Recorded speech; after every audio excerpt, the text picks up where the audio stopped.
What's good? It's Ozman the Wizard. And Naima. And this is not another damn podcast. Presented by our damn selves. Themselves. So 211, like the steel can. Yeah. All my hood drinkers know about that one.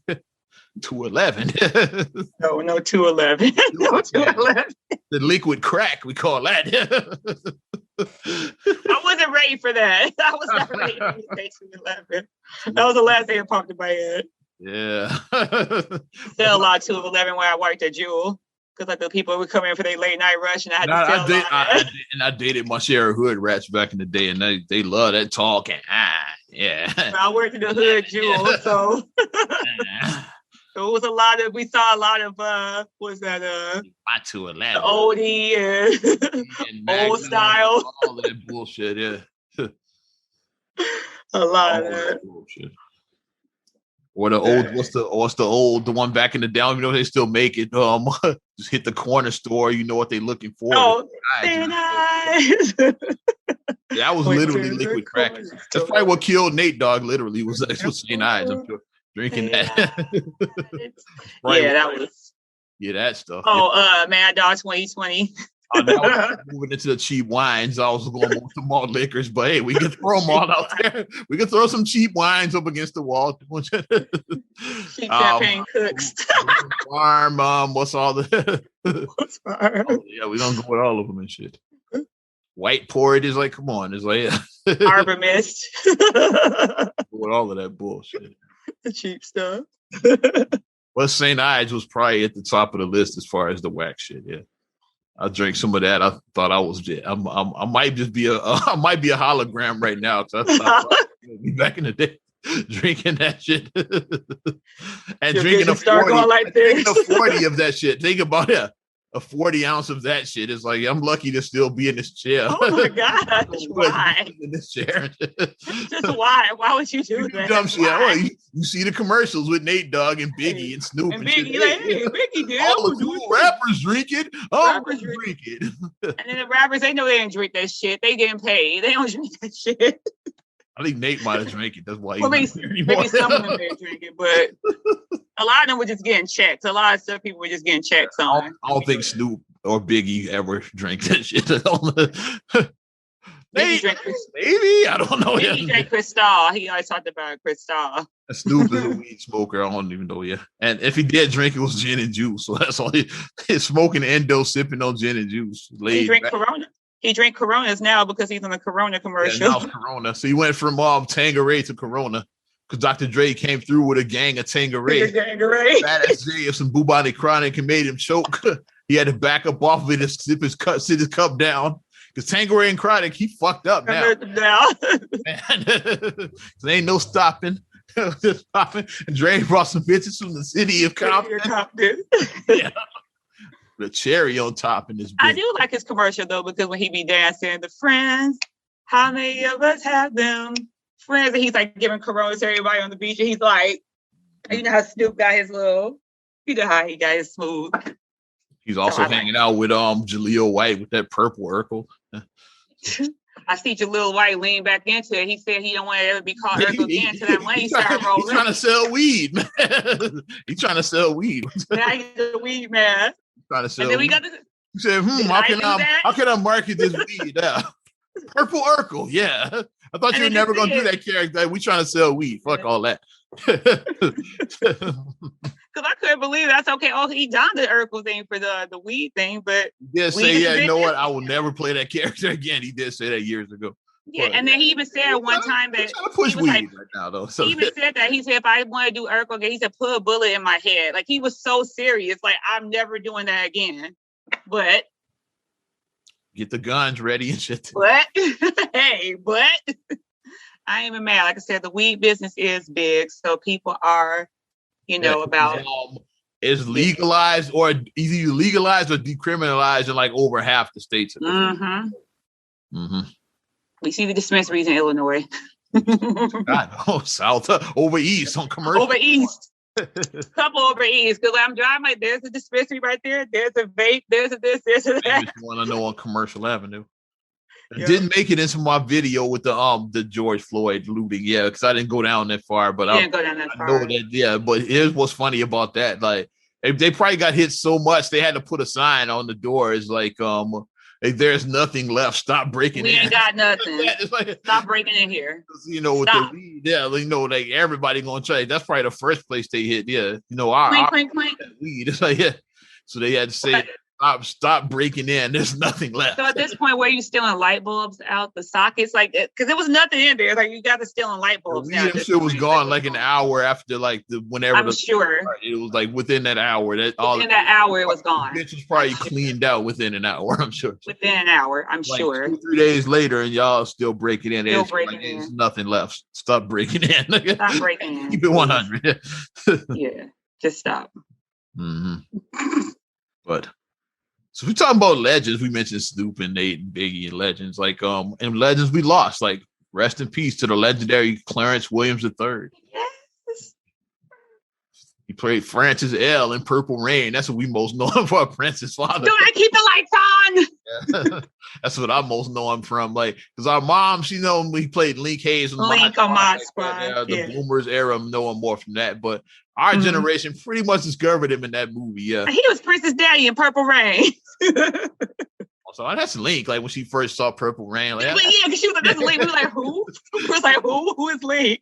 That's Prince's daddy. Better also Francis L. was his area. Francis L. That's Francis L. Had a sheet music with a signature. Yeah, like when Prince was tearing the sheet music up. When he said, "Never get married," he told him never get married.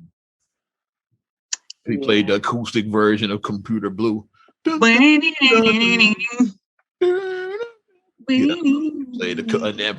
Prince did the rock version later, but the piano he was playing, that's the acoustic version.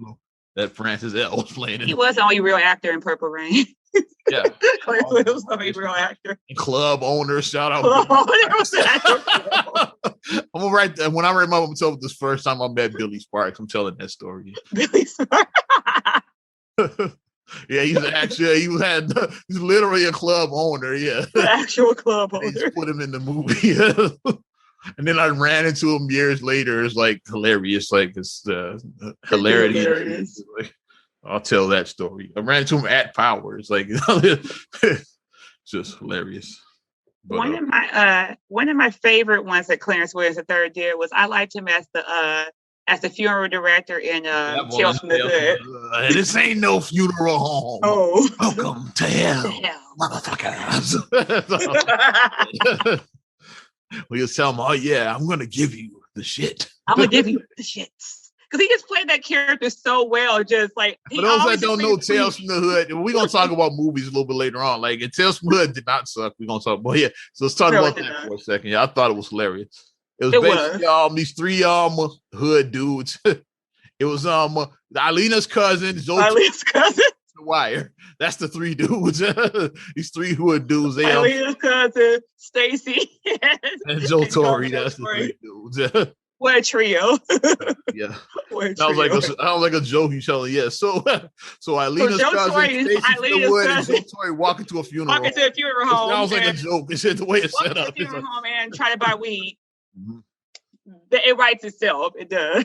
They run into this creepy dude who starts telling stories. It's kind of like it's like an episode of an old school episode of The Simpsons Treehouse of Horror. That's what it's like. Yeah. Right. It was kind of like that. Later, like they just abandoned that format, but early on it would be like it would tell ghost. And that's what they would tell ghost stories. Like telling ghost story or like Tales from the Crypt. Well, Tales from the Crypt, yeah.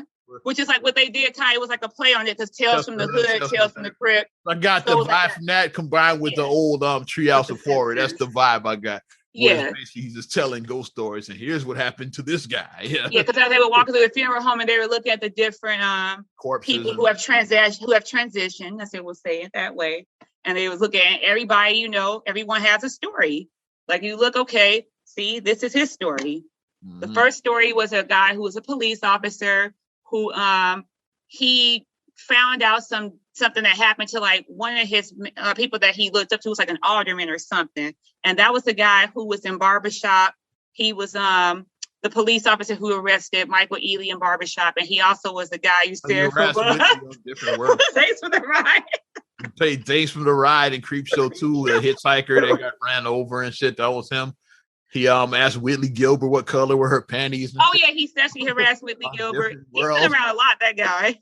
He played Mr. Morgan on Seinfeld, which is George's one of George's bosses on Seinfeld. Yeah, he said he was Jesse's brother on All My Children.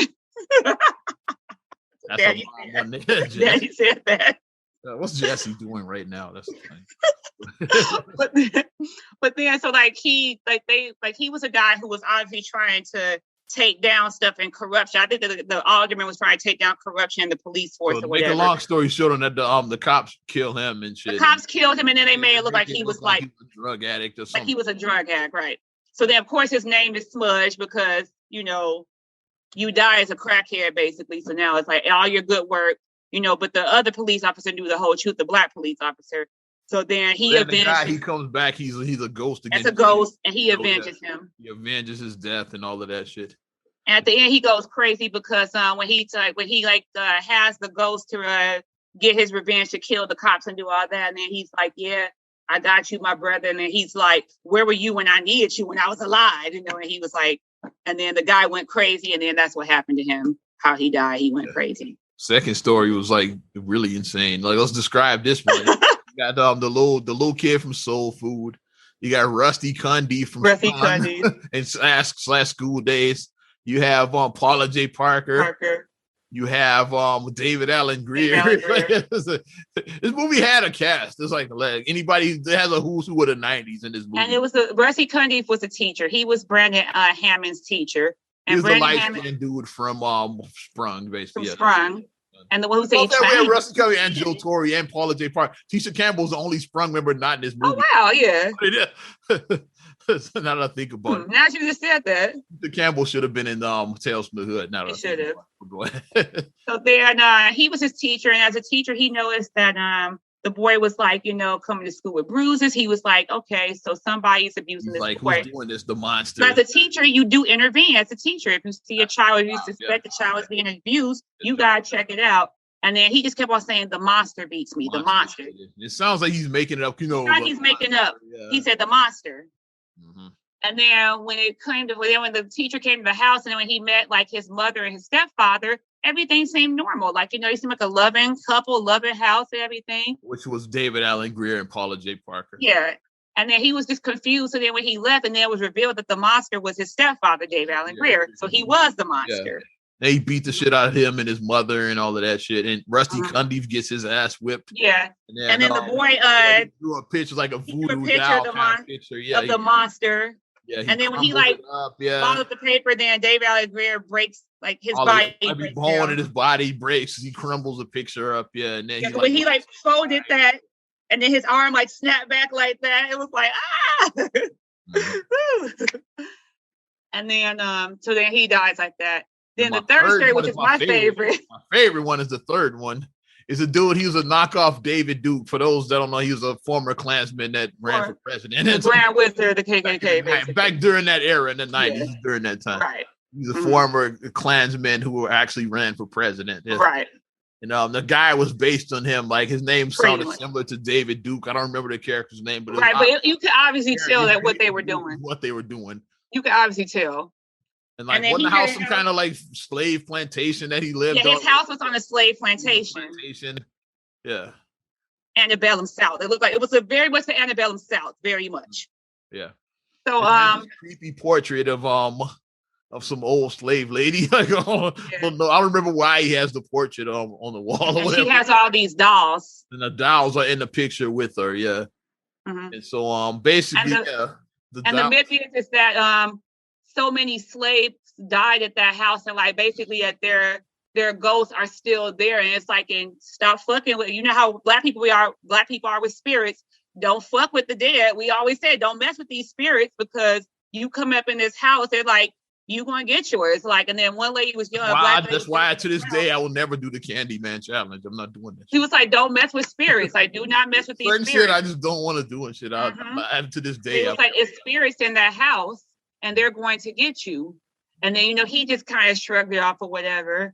And then the dolls, they came to life, the little voodoo dolls. They were little like little creepy dolls, and they the came to dolls in the life. photo, they come to life, and he's assaulting them like he shoots one with a shotgun. So it's like it's just, but they're spirits, so you can't kill a fucking spirit. Right. They just keep. Hey, basically, I think didn't they eat them alive? I think that's how they did. Like one by one, they came out the picture because it was like a whole like alive them, and then it's like the picture is blank. It's like so all the blank because everything came out, including the old lady. Like including the old lady. Everybody's out the picture. Like, the voodoo master over the doll. She's like, because she's like in a rocking chair, and then they come in there and they basically gnaw him to death. Yeah, so that's what happens to him. He says, "I'm gonna get all you little nigglets." He said, "I'm gonna kill you all, you little nigglets." That's what he says. Yeah, the movie. Fourth story, we rambling now, but fourth story and shit. And then the fourth story, right, is rest in peace, Lamont Bentley, rest in peace, Rosalind Cash. Hakeem from what the Moesha, yeah, and Rosalind Cash, you know her from many stuff. Yeah. Too many she things. Said 70s and 80s, she was huge. Yeah, she was around the 70s and 80s. Yeah. And like this was her last role. Like this came like mid 90s, I want to say. So that was her last role. She played one of the deans on Different World, which you might best know her from. Yeah, she was a dean on Different World. Yeah. When they walked out over Dwayne's radio show getting canceled, she's the dean's office that they took over. Yeah, it was Rosalind Cash's office. That's it. And then this story was she was like a psychiatrist or something, and Lamont Bentley's character was a person who was serving time because he was a gang member and like he killed people or whatever. So then part of his rehabilitation is that they were trying to do like a psychosis thing on him or something. And then basically like when he was like spinning around or whatever on the thing or whatever on the table, he basically saw all the people that he had killed over his life. So and then but that actually turned out that was him dreaming. And then the big reveal was how he died was the three goons that were in the funeral home earlier. They were the ones who killed him. You see three shadows are the ones that shoot him in that story, but then like they reveal that they peel the shadows back. It's Joe Torre, Eilena's cousin, and Stacy from the Wood. Stacy, yeah. So it's them. And then they think that the funeral director's on them. They're like, well, how do you know about their like that last story? You shouldn't even know because so now they're kind of on edge, like okay, what do you know? They think he's like gonna snitch on them and all. Like, what do you? Because they were in on there thinking that he was going to give them the shit, which is drugs. Now they ready to give us the shit or we gonna fuck you out. They threatening him because like they knows too much. He said, okay, like the shit is in the coffins. Hey, open the box, open the coffins. The shit is. And when they open the coffins, they see themselves lying in the coffin. When each one opens each coffin, they see their own deceased body in the coffin. They're like, oh, what's going on? Yeah. What's going on? That's when he does the big line I just did. Yeah, this ain't no funeral home. When he tells him that, okay, after you guys killed this guy, some people came and they killed you, and you just didn't know you were dead. Like you got killed, and you basically some Sixth Sense type shit. Like you're dead, you don't know you're dead. Like you just been walking around, you don't know you're dead. They've been in hell the whole time. That's the big. And they were in hell, right? The funeral home was hell. Hell, yeah, that's what it was. And then Claire's with the third reveals that he's the devil, and then he turns into the devil. Turns into Satan, yeah, and then that's what. And that was like the big reveal. That was like the huge reveal. And because we didn't have spoilers like that in the 90s, we didn't have social media. So like the only time people could ruin it is like, if you go back to school and then people are like, yeah, did you see Tales from the Hood? And then they start talking. Unless you're coming out like Homer in The Simpsons, you spoil it for everybody in line. Man, I can't believe that Claire Smith the third was the devil. He was the devil and the three homies were dead the whole time. Ruining the movie. But I love that role. And then I love his also role. When everybody hates Chris. Yes, I was to say that. Yeah. When because like because Chris's family, they owned the building, yeah. Mm-hmm. So they had a vacant apartment upstairs, and they which is a good thing. Now you make a little extra income property, yeah. Mm-hmm. So that's what they did. They were trying to find a tenant, but then there's a bunch of crap. Everybody asking like, you take food stamps, and like that was the thing. There's a bunch of losers. So then this dude, he pays like what 6 months in advance. 6 months in advance, yeah. And so Julius doesn't even worry about his doing a background check. He's like, but he's very ominous. Yeah, he's very ominous and very. Rochelle's like, are you sure about this dude? And dude's like, yeah, you see this money? Yeah, I'm sure about it. He's like, yeah.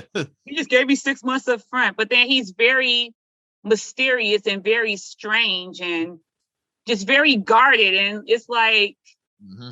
my business is mine. Like he's just real, just creepy. And then finally, he changed the locks. It's like Jules, like, I don't remember putting this lock. It's extra lock. So he added locks to the door. So so now you got locks that the landlord doesn't even have keys to. And doesn't have keys. He added his own locks to the door. Basically, right. He was a damn creep. So Julius was like, wait a minute, this boy didn't have this many locks on him before. And he just kept on. Julius just kept on focusing on the money. True to Julius. And then finally, Rochelle got him to be like, okay. I kept saying he was from Philly. And she was like, Rochelle was like, this dude is not from Philly. He's not from Philly. Talking about this Patti LaBelle, you from Philly. He ain't say nothing about Patti. That's what she went with. That dude is not from Philly. He's not from Philly. You mentioned Patti LaBelle. And who from Philly don't talk about Patti LaBelle? And the funniest thing, the line when she said, you got to get your spooky ass out of here. She's going the place gets raided at the end of the episode. Like, it's after Julius agrees to kick him out, give him his money back, which you know Julius's character, because that was the hardest thing he had to do. That was the hardest thing, giving that money up. Rent back. It's like, yeah. So, and then when they're coming down the stairs, and the SWAT team grabs Rochelle and covers her mouth, and they're like, we're upstairs. The SWAT team are upstairs. So basically, they could have kept the money because the SWAT team was going to arrest the guy anyway. So they gave the money back for nothing. They had just waited like another 10, 15 minutes. The SWAT team would have took care of it for him. And they would have still had the money. Had they just waited a little bit longer. Raided, they could have kept the money and that's why, as a landlord, got that guy out of there. It would have took care of itself. As a landlord, do your background checks. Mm-hmm. I can't stress that enough. Finally, later, Mr. Omar ended up moving, aka Raj, ended up getting an apartment, and that's the tenant that stayed in there through the rest of the show. And he was a funeral director. It all ties together. We ain't doing it. He was a funeral. But rest in peace to the legend. He was 81, I want to say. Yeah. So rest in peace to the legend. I think colon cancer. I forget what he had. Yeah. Because he hadn't been on the scene. He hasn't been active in years with acting. I think his last role may have been might have been earlier 2000s. Might have been around that time when he did the episode. Within the last 10 years, I don't think that he's really done much within the last 10 years. So, yeah, but we're definitely gonna miss his only the way that he can with the how he can do that type of stuff. He played Samson in Half Baked. I forgot about that. We said the Weed Man. We talked about Purple. Nice guy. Samson. He played that. Well, they were Mr. Nice Guy, Dave Chappelle and them. Chappelle and his Scarface. And Brian. Yeah. I liked him when he was when he where he was like, what part of Jamaica? Right near the beach. But yeah, we're definitely bodyguards and feel let's beat these bitches' asses. Because he had all female bodyguards. So did he set the tone for Black Panther? Because Black Panther had all women guards too. So did he set that tone? Did he set that tone? Maybe he set the tone for that. Playing T'Challa, that'd have been amazing. Wakanda. That's amazing, man. Oh my God. That just made me laugh out loud. He Lance Williams III should have been T'Challa. He should have played his daddy. They should have played his daddy in Civil War. He should have been T'Challa's daddy. Well, yeah. He should have been. Should have been, in Captain America Civil War. But rest in peace to that legend as we shift gears to a little NBA talk. Let's do it. Yeah. NBA talk. The regular season awards have come out. Yes. We're going to break those down. Congratulations. First of all, going out to Knicks coach, former Bulls coach, Tom Thibodeau, coach of the year. Hey, much deserved. Two-time coach of the year now. Yeah, because he won. The Knicks were horrible. And then that shows what a good coach can do. You come in on a team that wasn't that good, and now they're a playoff team. And think about it. They didn't make any real changes. They got Derrick Rose. That's it. He's the exact same team.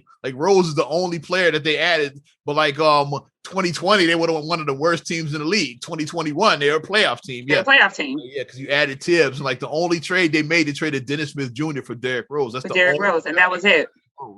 was pretty much the exact same team from last season that was so bad. Yeah, that's like. But Tibbs, like we always go back, Tibbs was a guy who had Ronnie Brewer and C.J. Watson playing like they were all stars. Like he was Nate Robinson, man. Nate Robinson. Robinson looked like He looked like Russell Westbrook out there like that year with the Bulls. And that dude was amazing 1 year with the Bulls. When they played Brooklyn in the playoffs. Yeah. Yeah, Nate Robinson. That triple overtime, when they played Brooklyn. He was getting knocked out by Jake Paul. Yeah, them looking amazing. But that's what Tibbs does. Tibbs knows how to will his guys to win. He does. Like he knows. I don't know what he hit a shot over LeBron. Like he talked shit. He was like a third stringer, like John. That's why he's the third. It's not because he's like John Lucas the third. The third string point guard behind Rose and C.J. Watson. That's why he called him John Lucas the third. Had nothing to do with his father and his grandfather being named John Lucas. John Lucas the third string point guard. That's what that in parentheses. John Lucas the third string point guard. But the fact that he can just will those guys, I don't know what type of pep talks he gives to them. But I mean, Tibbs, maybe he should be a motivational speaker. Maybe I should be his side hustle because whatever he does, like he gets people to move. He gets people to win. He gets people to play. Since we're on the Knicks, shout out Julius Randle, most improved player. Shout out. Yeah. Much deserved. Well deserved. Yeah, he was first time All-Star, made his first All-Star team this year. So that's a good look right there. I think we already mentioned Jordan Clarkson from the Jazz getting 6-man, which I wish Rose would have got, but I guess they said the Knicks got enough awards, so Rose didn't get it. I wanted Rose. Ooh, Rose was robbed. He was robbed. Clarkson got it. Yeah, it would have been nice to see Rose. Jazz are kicking ass right now. Yeah, they are looking. They looking. The Jazz it might be their best shot of getting to the finals since the Stockton Malone era. It's like it's their best shot of getting there right now. What about them Suns though? We're gonna break all that down. I want to get the Suns. It's burning. The rest of the hot. Yeah, I named our defensive player of the year. Speaking of the Jazz, Rudy Gobert, his third, right? Yeah, 3 out of 4. Third, yeah. 3 out of 4. Trump said Ben Simmons was robbed. I'm kind of in that boat. Yeah, I think Simmons should have got it, but I'm not mad at Rudy. Like he's RSTLNE when it comes to he's the standard. Like when him winning defensive players, like it makes sense. Yeah, it's basically like if you go to the Oscars, Meryl Streep, if she's nominated, if Meryl Streep wins the Oscars, like okay. He's Meryl Streep. Like, that's what he is. I'm not mad at that. Yeah. Okay, he's Meryl Streep. So you wanted somebody else to win. It's like I'm not mad though. Rudy win. Yeah. It's like when Ben Wallace was winning all those defensive back in the 2000s, the early 2000s. Right. It's like the same thing. Like some stuff is just standard, Wallace, but I think much deserved. Happy that he got it. And then the big one, MVP, Joker. Nikola Jokic of the Denver Nuggets. Joker is wild. Joker MVP. And he becomes the lowest drafted player ever to win that award. To win MVP. Wow. He was a mid-second round, not mid-first round. Giannis is a mid-first round. Mid-second. I think he went like 44 or 45, something like that in his year. Crazy. It's like, so all these people got drafted before Joker. That 2014 draft was interesting. I'm gonna pull that up. That was supposed to be like the most stacked draft in history, but we're gonna break it down and see, was it really that stacked? We had Zach LaVine though. Yay. All right, we're gonna talk about it. Zach is one of the better players. I think he was like 13 in that draft. So we have one of those players on our team. Yeah, we got Zach. Yay, Zach LaVine. One of the better players. I'm gonna break it down. It's like at the time, remember this draft was so hyped because the Bulls had 2 picks in it that year. I remember that's why I remember it. Because like they had that Charlotte pick from years earlier that they was that the Doug McDermott thing? Was that the Doug McDermott year? Like I said, wasn't that the Doug McDermott year? Yes. Okay. We're gonna go over some of the top picks and then some of the notable picks after that. Number 1 pick, Andrew Wiggins. Yeah. Not terrible, but cool. I say he's cool. He's cool. He's with Golden State now, so he's kind of getting his career back on track. He's putting some work in over there. I still say he's cool. He's cool. Number 2, Chicago's own Jabari Parker, who's supposed to be the next Carmelo, but it didn't quite pan out. He's still around, but barely hanging on. He's in Boston, so he's still in the NBA, but he's It seems like he's hanging on to his career by a thread at this point. I hope he sticks around because I root for the Chicago Cats. Yeah, I root for him. Yeah, he's like clinging to his career right now. I root for Jabari. Yeah. Now number 3. Now we talking. Yeah, Joel Embiid, who some say should have won it. Embiid. Yeah, that's another conversation right there. Yeah. Number 4, Aaron Gordon, another. Okay. Yeah. Yeah, but he's up putting in work in Playing Denver. well So playing work in Denver. Mm-hmm. And he can dunk too. So yeah. Yep. Him and Zach were like he was the other light skinned guy that dunked. Legendary dunk contest. Yeah, him and Zach. So he was the other light skinned guy, the other one. I'm glad the right light skinned guy won. I want Zach to win. Zach. The other light skinned dude. Yeah. Number 5. Okay, now Dante Exum. Garbage. Number 6, Marcus Smart. Solid. Yeah. Solid pick. He's a dark alley guy. That's what I call him. Number 7 is the guy I just mentioned, our the most improving player this year, Julius Randle. Yes. Okay, number 8, 9. There's a bunch of bums I'm about to mention now. Number 8 is Nick Stauskas. Garbage. Number 9, Noah Vonleh. Kind of garbage. I'm like, who are these people? Number 10, Elfrid Payton. Yeah. Was that the one who had the weekend hair? Yeah, he's with the at one time. Yeah, he had the weekend hair at one point. Mm-hmm. Yeah. Number 11, your guy, Doug McDermott, who the Bulls traded 2 picks for. They traded up for him. Up for him. Yeah, Bulls had the originally had the 16th and the 19th pick. And they could have got better players, like especially like we know that Joker was one of these players. But hey, we'll talk about that. A lot of teams passed on him, so I won't be that See mad. My face. But the Bulls could have had Zach LaVine back then because he was taking 13. So the Bulls could have had LaVine then if they had moved up to take him instead of McDermott. Zach attack, yeah. Dario Saric is 12. All right. Yeah. Zach is 13. Yes, like I said. It could have moved up to 11 and took LaVine there instead. So then they could have had LaVine and Butler together, which is like something to think about. You wouldn't have had to trade LaVine for Butler. You could have had both. Like, have both. Had you like not made this Doug McDermott trade. Okay, TJ Warren, Adrian Payne is a bum. TJ is Yusuf Nurkic, which is the guy Denver originally thought was going to be that center of the future, but yeah, then they saw this guy they drafted way later turned out to be that real center of the future. Because like Nurkic and Gary Harris were the 2 guys that they traded. Could have had both guys, but they wanted to do the Dougie. They want Doug McDermott. They want to do the Dougie. Yeah, they wanted Dougie.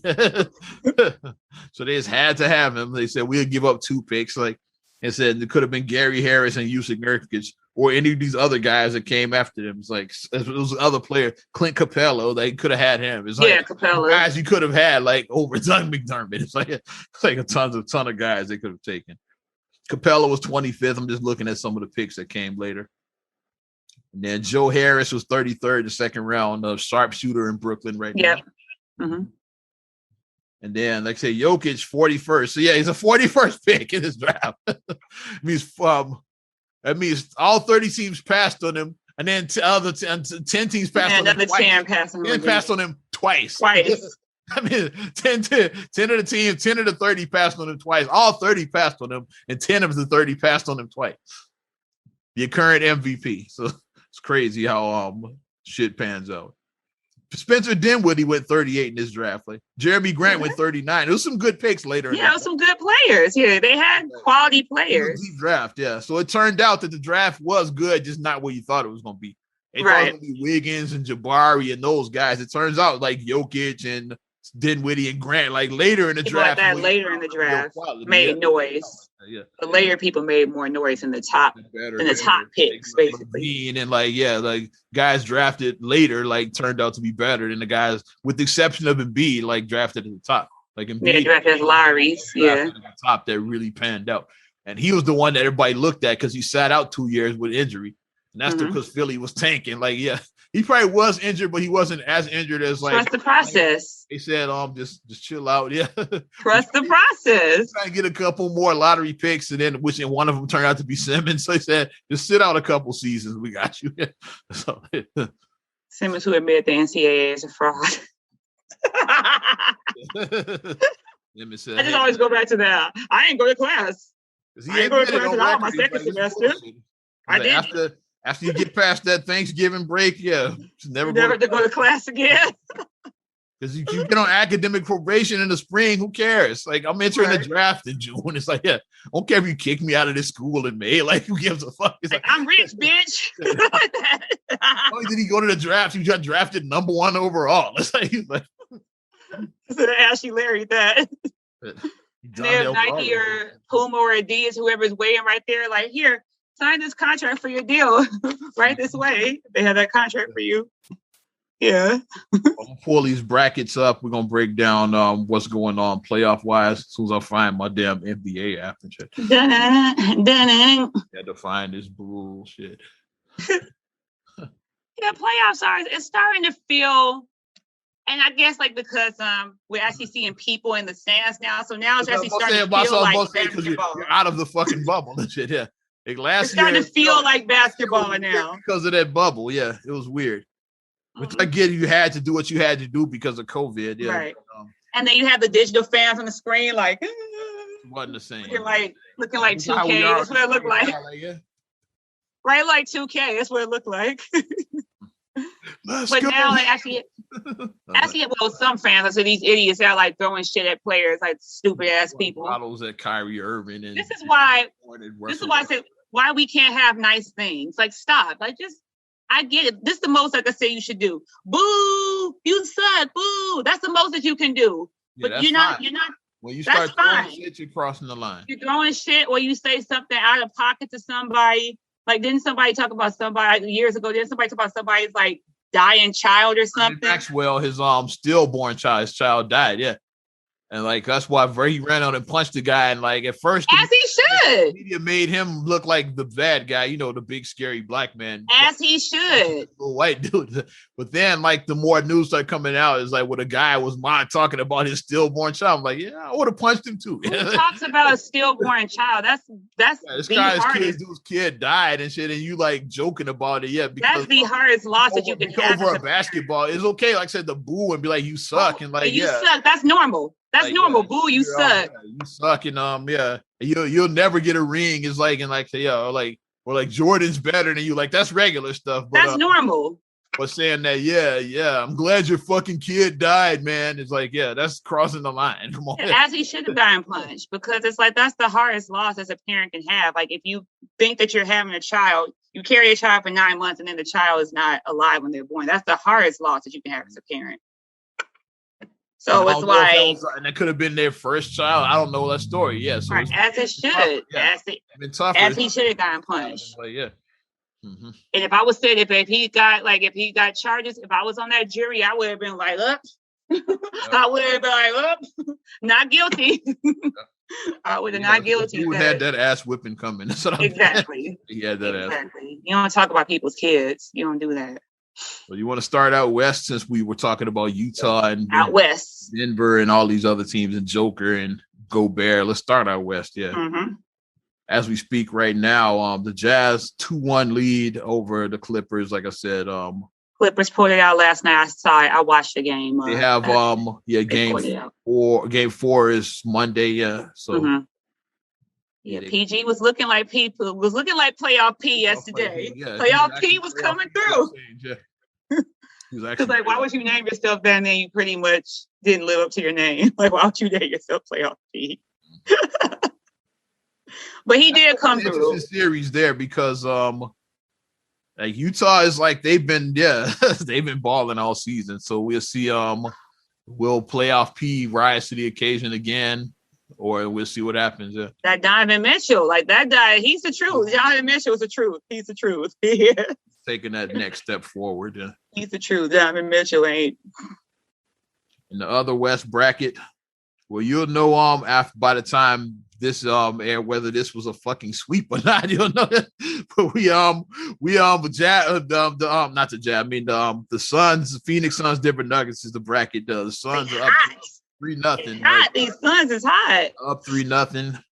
As I read this, like I said, game 4 will have happened before we finish this podcast. But you know what happens? whether it was a sweep or if Joker and them like did at least like you're the MVP, did you redeem yourself and shit? At least don't get swept. I'm saying I hope you don't get swept after I just put you over being the second round pick. And you're playing against Chris Paul. Chris Paul is such a veteran player. He's ready, but you know how them veteran players are. If they smell that we got a 3-0 lead, we gonna put them out their misery tonight. We closing this tonight. I said the Suns been playing with a whole new chip on their shoulder since they eliminated LeBron. Yeah. So they got a whole new confidence now because they've been playing well, but now they look like a team that we can win it all. We can win the chip. Before that, you didn't really believe it. You thought, well, they play well, but it's only regular season, because that happens. That's how I say, like, you're regular season team. It's only regular season, we'll see what happens in the play. That's how I looked at Phoenix and Utah, for a while. I was like, they look good now, but it's only regular. Let's see how they look. But after they beat the Lakers as the defending champs with LeBron and AD, it's like they got a whole new swagger. They are red hot. Suns haven't made the finals in almost 30 years. Like when Chuck led them in '93. That's the last time the Phoenix Suns ever. So that's what I'm looking. That's going to be not being funny, but I think that Utah is going to win their series, and I believe 3-0. No team has ever come back from 3-0. Yeah, so the Suns are going to win. The Suns would have to completely collapse to really not make the Western. The Suns are going to win their series. Like I said, I believe Utah's going to win their series. So that's going to be a dogfight. Utah versus the Phoenix. That's going to be a dogfight. That is. Take it to the east, my brother, to the east. Go over east. Over east, yeah. Over east. In Atlanta. Philadelphia is looking badass, even though Atlanta did redeem themselves. They took a game. Yeah. Trae Young. Shout out to homie Trae Young. Steph Curry. Yeah. That was his NBA comparison. Comparison with Steph Curry. The rookies, like when they during the draft show they could do the NBA comparison. Steph Curry was one. And people laughed at the time, at that time, Steph was like, MVP, greatest shooter of all time and all of that. It was like, yeah. But now people are seeing it wasn't such a laughable comparison. He got some ice water in his veins. He got some ice water. He's an assassin. Laughed at that comparison. I know he's an assassin. He's an assassin. He is. Mm-hmm. Yep. I still say Philly takes that because it depends on because Embiid it depends on how his knee holds up. I know he's playing on a bum knee, but we'll see. But I believe they're going to win it. Mm-hmm. Yeah. And then the most interesting series probably is Milwaukee and Brooklyn. So Brooklyn had went up 2-0. Milwaukee took game 3 on a. And they're leading right now. Currently, cool. It's halftime now, so they're leading game 4 right now. Which team is leading? Milwaukee 53-48. So they're Milwaukee leading right ties now. It. They got a shot. Yeah, they got to tie it though. They got a shot. They got to tie it. They got to tie right now. They got to tie. You can't go down 3-1. They go down 3-1. It's over. Yeah, if they tie it, they got a shot. Mm-hmm. You can come back from being down 2-0. Yeah. Right, because it's okay, especially 3-0, but you can come back from 2-0. And especially it's okay because you were playing on your home floor. Now I gotta protect my home court. Now I gotta steal one of yours.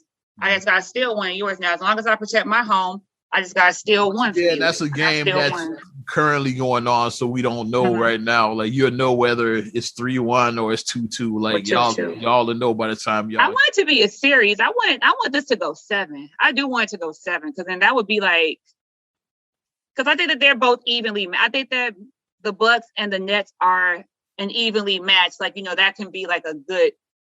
Those are the type of stuff that you want to see. Really, that kind of is that could kind of be the conference finals, kind of. Yeah, in a different world, that could have been the conference finals. But I like when you see the second round be it should have been a conference finals because then it's it's going to be intense. They're going to be scrapping, scraping.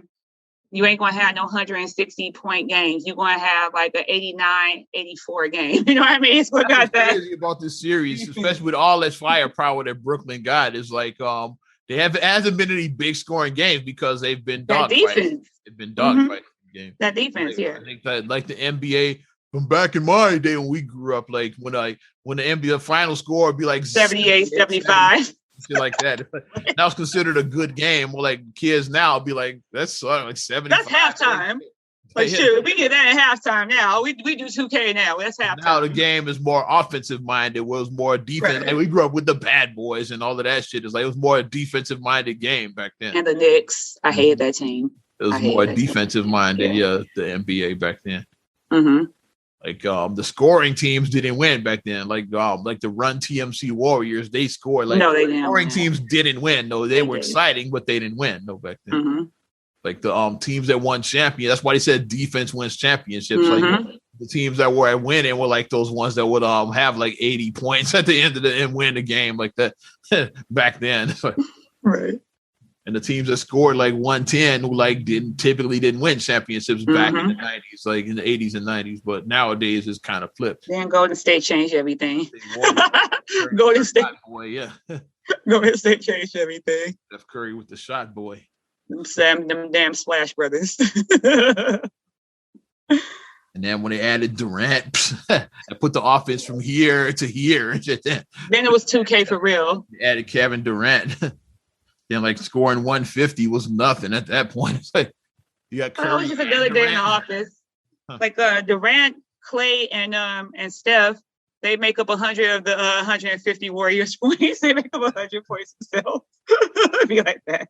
Like Draymond and like Livingston, right? JaVale McGee and cats like that were on the team. Like they're not even counting their points. And Iguodala, not even counting those guys. Iggy, I just forgot about Iggy. Yeah, he was a big part of those early Warriors teams. Yeah, he was. I forgot about Iggy. He's won the finals. He's with the Heat now. Mm-hmm. I was hoping the Heat would have got one last year, but it didn't work out. But it didn't work out. And I'm waiting to see what our Bulls do this coming off season. What's the name? Allegedly, Zach LaVine already put out his want. He said he wants Lonzo, which is what I want as well too. So we'll see what happens. Like Zach wants Lonzo with this team. I'll say sign and trade Lonzo for marketing. Like at least then what's the name? New Orleans get something back for him. But yeah. Right. And marketing said he's not a bad player. Marketing is not bad. They're not gonna bring him back. So he's not a bad player. So it doesn't fit. I don't think him and Vooch fit together. No, they don't fit. They I don't think they're a good fit. I think that you're not gonna get rid of Vooch because you just got him. So marketing is the odd man out. I think that whatchamacallit looks good together. I think that Zach and Vooch, I think they look good together. I think they can be a 1-2. They can be a 1-2 punch. They can look good together. But I was reading something that says Zach wants Lonzo. Come on, make it happen. Zach, you the man. You are Chicago. This is your team. So, hey, make me happy. Make me happy. Make me happy. Okay. Are we going to do an edition of this? Did it suck this week, kid? Yes. Let's what do we want to talk about? Did it suck? Ladies' choice. I'll go along. Did it suck? I want to go with like a movie. Okay. Let me see. What movie do I want to go for? I'm trying to get something. Hopefully something I've seen. Okay. We could go here. Did it suck? Did it suck? Did Sprung suck? Oh, hell yeah. We just talked about that. Let's do it. We just brought it up. We ain't doing this. We know one scene that definitely didn't suck was the because we said that whatchamacallit definitely didn't suck. Tales from the Hood did not suck. Yeah. That's why we're not going to even cover that. But one scene that didn't suck and Sprung was the interrogation scene. Yeah, with Joe. Come on. So let's break down Sprung before we even get there. It starts. It was basically the movie is a flashback. Like, yeah, they start at the end and then flashback how they got there. I think. And it was directed by Rusty Cundiff. He directed and starred in the movie. He did. It also was kind of like in a booty call type boat, kind of because it was about couples, like two friends who are like two friends get together and like one friend's dating another one's friend and they hook up the friend with their friend and it was that type of thing. We've both been part of that situation. Sometimes it didn't work out and sometimes it's like with your Love Jones date. It's like that's how yours ended up. Yeah. And me, I got hooked up with a friend that I ended up smashing like less than 5 hours after we met. So it could go either way. Like I said, it's a crapshoot either way. With that crap being the key word, it's a crapshoot. It wasn't ugly though. Oh, I'm sorry. Ugly. It's a crapshoot either way. Yeah.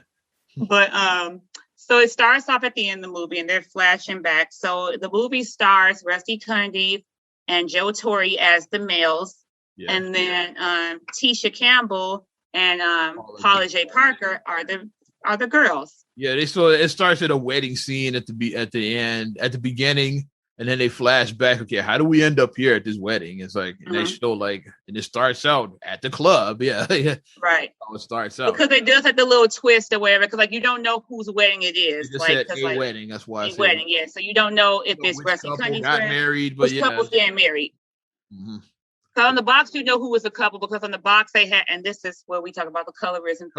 The two light-skinned people with angel halos. With the angel halos, and they're like this in the picture. Ones with the devil horns, yeah. And they had the devil horns, and they're looking like evil. And Tisha, the light-skinned angels, halos, and then Joe Torre and Paula J, the dark-skinned ones with the devil horn. See my face. Colorism. And this is the 90s. This wasn't the 60s and shit. This was like 96, 96, 97. This was fucking Tisha Campbell. The mid-90s. This is the 90s and shit. Yeah. The mid-90s. Mm-hmm. It's way after Lena Horne's heyday and shit, so we can't blame it on that shit. Yeah. So then they start up at the club. So Paula J. Parker and Tisha Campbell's character, they're at the club, they're trying to look for the guy, okay. Paula J. Parker, gold digger, like checking out. Her character she's looking for Captain Saberho. That's what she's fake. Like she could tell like which dude is on bullshit. That was funny. That was funny because like she could look at like, okay, fake Rolex, okay, fake Gucci, fake, because she could see like who was fronting. Okay, you ain't got no money. He ain't got no money. He ain't got no money. He broke because she was looking for a guy with money.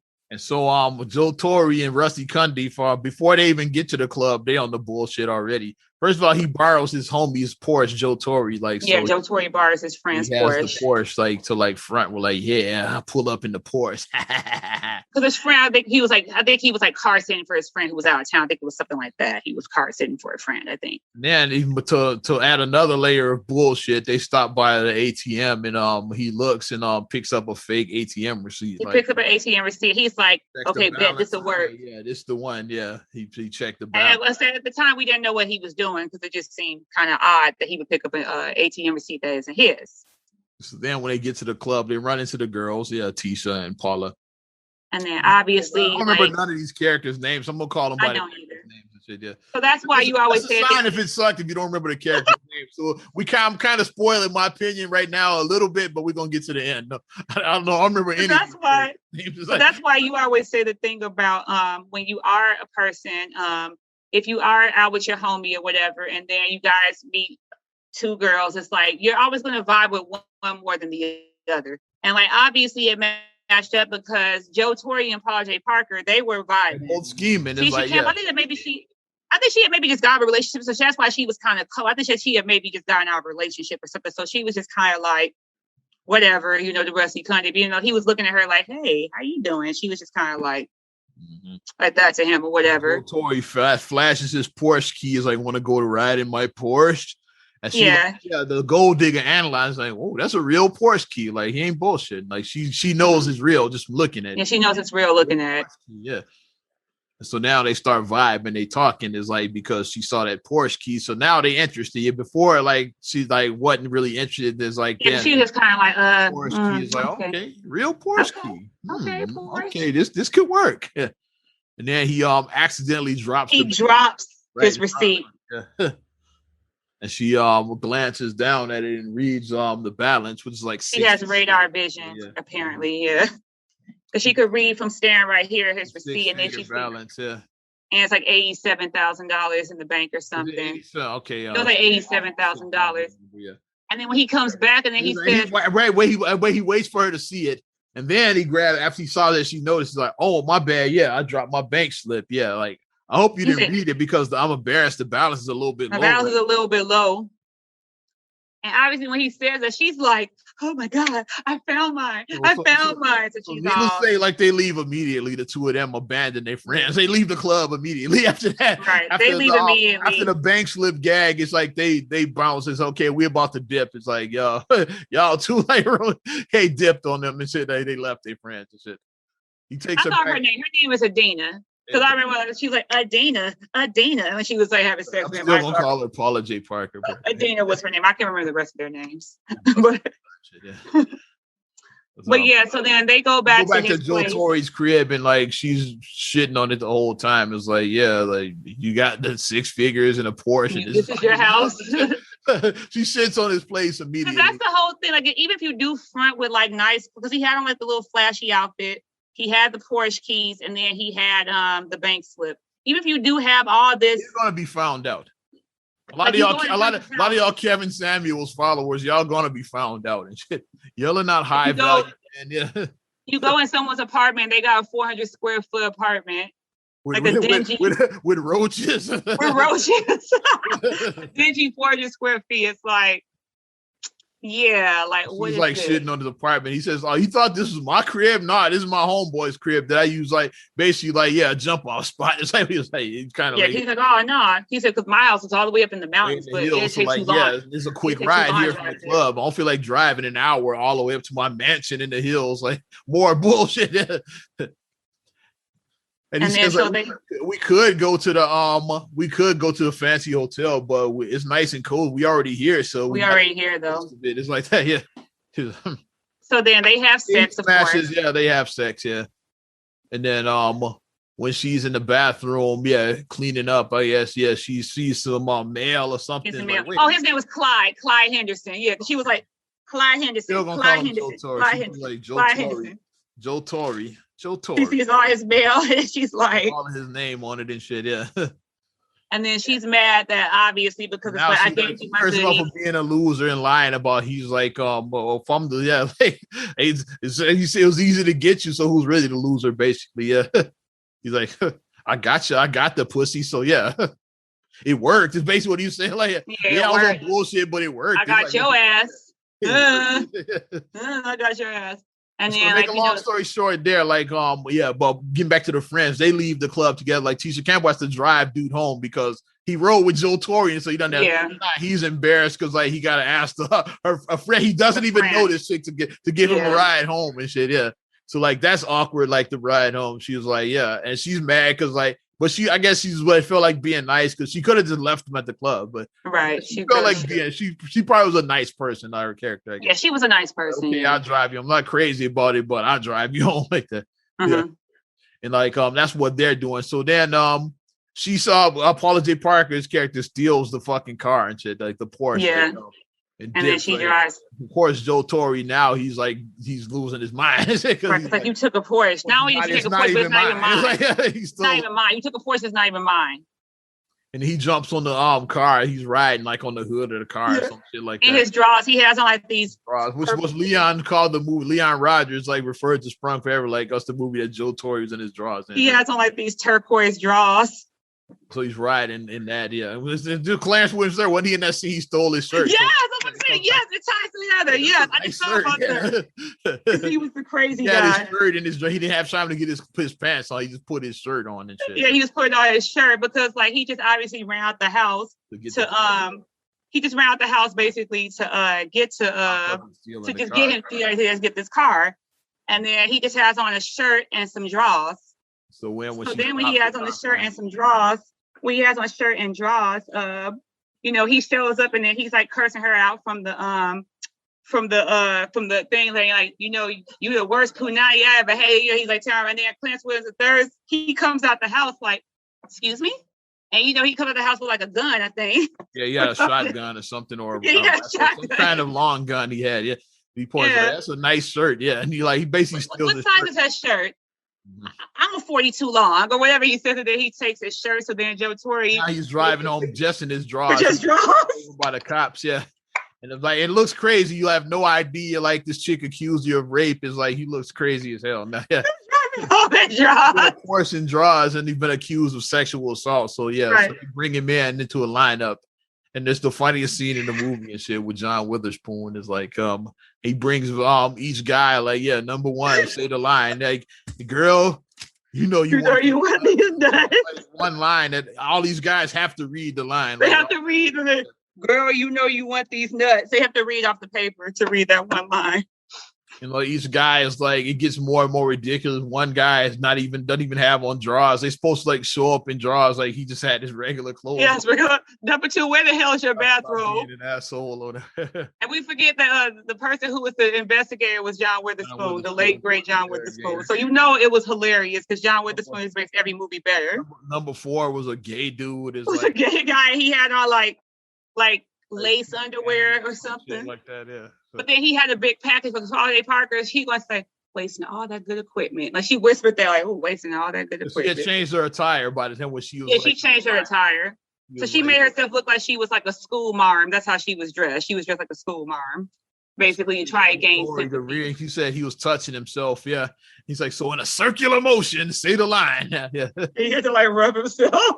Like he was touching himself as he said it, so make him say it again. But she was basically just trying to humiliate him. Just trying to humiliate Joe Torre, and Joe Torre had to like grab himself and do the line, and then she said, "Basically, no, that's not the guy." Yeah, so she did all that for nothing. Like she did all that just to fuck with him, basically, because she was mad he got her goodies, and that he was got her. Yeah, he was broken. Like he was broken. He got her goodies. Cardi said, "Broke guys don't deserve no pussy." Like basically, I know that's right. She gave the pussy to the broke dude, and now she's like, she was on. Now she's mad. Shit. On some get back shit, but that's fucked up to accuse somebody of rape. Paula J. Parker's character should have went to jail in that movie, but yeah, that's what happened. Yeah, at least like she did say like it's not the guy, so they let him go. Shit. Yeah. So then after Tisha Campbell started talking to her about when they were on the ride home, I guess they start getting to know each other. They start to vibe a little bit. I love Sydney and Kid and House Party, like once they like took like the walk. Should have had Kid instead of Rusty. Kind of should have been Kid. Yeah. I guess Play and Shireen with the other two characters. Play and Shireen. This is House Party. House Party, but as adults. House Party as adults, basically. Yeah, that's what Sprung was. It was House Party. But then when they were talking, and then they got to know each other. So then when they start dating, and the closer they get, and like the friends start hating because now they start hating time with them instead of your homie. Like both Paula and Joe are jealous. It's like, I want my friend. And they were both mad about it because it's like friend back. They were like on that. They kept on saying like, well, his boy is whack, so he has to be whack. It's like, no, not necessarily. Like just because Joe Torre was whack, he's not whack though. He's a good dude. Like he's not. He wasn't trying to trick me. And it's like, her girl's a gold digger. She's probably one too. She's probably one too. And it's like, no, she's actually a nice girl. She is. Mm-hmm. And so they hashed a plan together, like Joe Torre and Paula J. Parker. They hashed a plan together. Break them up because like they want their friends back. They want their friends back. We gotta break them up because they spending all their time together. They ignoring us. Like that's what it. So let's do something evil and break them up. They hired some stripper bitch or something like that. It was a girl, that like he liked back in the day or something. They like looked her up. I think that she's a stripper now. A girl that he had a crush on back in the day was like a stripper or a streetwalker or something now, or I don't know, escort something. She walks in on the two of them together, like she's like in the house and shit with it. And so she does break up with him and with Rusty Cundiff's character. Mm-hmm. And now the two of them are miserable without each other. So now their friends feel bad. It's like, okay. They're like, that was fucked up what we did. Because now, like, yeah, sure, I wanted my friend, but now their friend's still not fucks. Now they just moping around all day. They just like, Miss so-and-so. You're just always just mad. And so you still didn't get what you want, yeah. But while this is going on, like as the two of them were plotting together, they got to know each other, Paula J. Parker and Joe Torre. Like they started finding out they had more in common than they thought. Because she saw that Joe Torre wasn't just a bum. He had a plan. He had right. Because he worked at like a fast food restaurant. He was like, yeah, I'm just working here just to learn the business. Because like he's like, I want to be. He said, I plan to be like the youngest owner of the franchise. They own like different franchises of this business. And she was like, oh, like when you own, you got to know how to do every job. So you have to know everything. You're just like I want to learn the business. Yeah, that's why I'm here. And when she said that, she was looking like, oh, okay. You're not just a hood dude. It's like you have a plan. Yeah. You have a business plan, okay. So they started getting to know each other. Like, so they're plotting actually like drew the two of them close. Two of them together. And then when they try to plot to put them back together, then it backfires because they're like, no, I don't want to be with him. And then that's when they had to finally reveal that, okay, it was us. We actually broke you up. Yeah. We actually broke you guys up. So, of course, they was mad. They was like. They both kicked their friends to the curb pretty much. It's like, well, they said deuces. Yeah. And because they rented a room away, because they rented a big romantic room for them to like get back together and have a romantic evening. So then when that room was they there, got this room still like, and the two of them had been getting to know each other. They said, well, hey, let's get in. And we already been together already. We already been together before. It's not like you added another body, like your body count, right? Body count. So it's like, okay, we fucked already, so we might as well make. Even though they tried to act like they couldn't stand each other, like they enjoyed each other. Scene, like you could tell they were both into each other. They just you could tell they were into each other. After Paula J found out he was broke, like that's what changed it. But like before that, the sex scene they showed, like they were into each other. Like, they were all like into one another. Yeah. So they fuck again at the end of the movie. Right. Rusty and Tisha get back after they fall. Their friends were on bullshit. Then they cut back to the wedding. And they show the guys running in because like the ring guys forgot because they didn't have the ring. That's where it was. Like they didn't have the ring, and they was like, "Oh shoot, I don't have the ring." And then they run into the church or whatever. And then when they went into the church to get married, it's actually Paula J. Parker and Joe Torre getting married. A couple getting married, not because everybody would have thought would have been the other couple. That's what it was because they were the couple through the whole movie. Where Joe and the other shit, they weren't really a couple. They just exactly up and shit. They hooked up, but then at the end, when she throws the bouquet, then Tisha Campbell, like she like jumps over and fights. She does like the and then she grabs the bouquet because she really wants to get married. And then he looks like Rusty Cutler is kind of like, oh, then Joe Torre's like, yeah, you next, like, oh yeah, you next. At some point in the movie, Miss Jerry was in the movie when they went dancing. Jerry. Like, she was because like when they were dancing, old people, it's like that's gonna be us basically, like that's because they went down to the park, and when they were cutting the rug, at the park, and the old people were dancing, they were doing the jitterbug or something, and they were looking at it because at first it was like I think it was Rusty's idea. It's like you want to go dancing, but Tisha wasn't so I want to go to a club dancing. It's like it really wasn't that. It was that, and then she liked it. It was like the old people. It's like okay, so she was into that. So that was really nice. The park scene because it was like the tent, like the tents with like the lights. From Martin was one of the ladies in the couple, the old couples. And then also on that soundtrack came Tisha and Tashina Arnold. Don't Ask My Neighbor. They remake of that. Don't Ask My Neighbor. And what else was from that Sprung soundtrack? Jay-Z's what's the name? Who You With came from there before he put it on. Who You With? Yeah. Love bitches, thug bitches, shy bitches, rough bitches. Don't matter. That track was beating. Don't to get more souls to get. I'm just on roll with the click. Who You With? Flows whips and flows. More holes in the hole. That's it. It's Who You With. It's Who You With. Yeah. Doom, doom, doom, doom. Yeah, that track was beating. That soundtrack was better than the movie. So let's get back to the question before we wrap this up. Did it suck? Yeah. I don't think it necessarily sucked. It wasn't a great movie. Like I described the whole movie, so I didn't hate it, but it's not a movie I ever have to see. Here's where I say it was good and terrible. It was. I think it was good and terrible. That's where we're good was the interrogation scene. The rest of it was kind of terrible. It was good and terrible. It was. Interrogation. It was good and terrible. And Joe Torre and the other assholes. That was pretty good. Yeah. Circular motion. That was good. Yeah. It's a circular motion. And the fact that she could see everything, that's what made me laugh. Mm-hmm. Like, why could she see everything? But that's our review of Sprung and did it suck or not. Mm-hmm. Prognosis, kind of, but not really. That's what I was saying. Right. Kind of sucked, but not really. I say good and terrible. Well, let's wrap this shit up. Not another damn podcast. Right. Appreciate you supporting this thing. If you want to support us further, here's how. 211. Don't get us no 211. I ain't drinking that liquid crack. No. We ain't drinking that shit. All right. Mm-hmm. Let's give our Facebook fan page a like.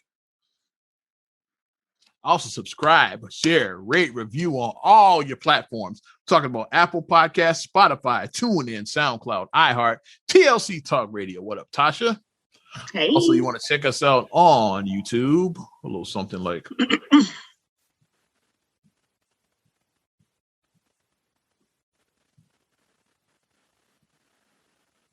Why did I just do a Wakanda pose for nothing? Also, follow me at Ozman the Wizard on Instagram, Twitter, and TikTok. Oz Radio on Snapchat and Facebook as well. You know how to get at me. Also, you can get us on your Amazon Alexa devices as well, too. My bad. And you can check me out, MSIMA8626 on Instagram, Twitter, and TikTok. Also, SCRAGULLEY1 on Twitter, SCRAGULLEY7 on Instagram. Also, please like the Straight Gully Facebook fan page. Check out straightgully.com for your blogs and your vlogs. And for your video production needs, check out straightgullyproductions.com. I'm Ozman the Wizard. And Naima. We'll talk to you later. Bye. I'm gone.